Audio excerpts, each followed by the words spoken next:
I do work differently, and as a team we work differently.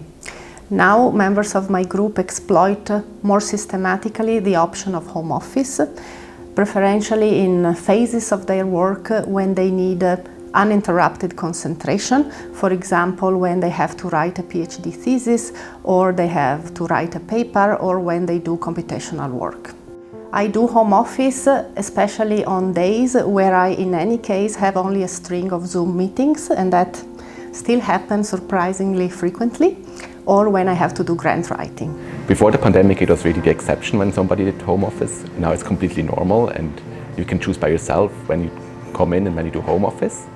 And the other, maybe a bit smaller change is the use of communication tools like Microsoft Teams or Zoom, which are now a normal part of our work. For example, when writing a paper, I need silence, concentration, and uninterrupted work. And that's when home office, I think it's perfect for me.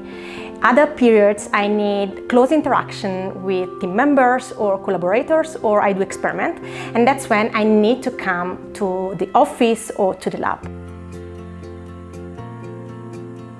Flexible work and home office are not for everyone, because home office requires a high level of self-motivation and self-management. I had cases in my group where team members preferred not to use this option because it was not good for them.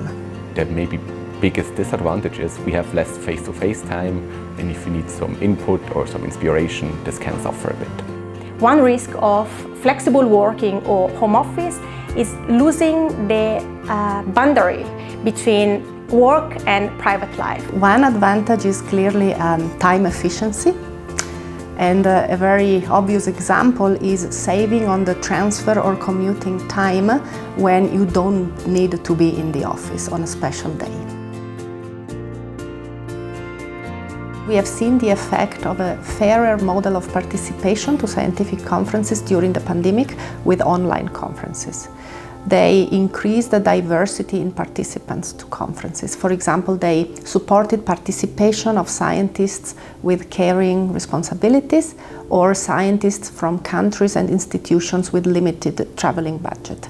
And they supported participation of students, which is certainly a good thing. I'm not saying that we should stick to online conferences, because we are all aware of the benefits of in-person meetings and interactions at conferences. But at least we should consider the option of hybrid conferences where it makes sense.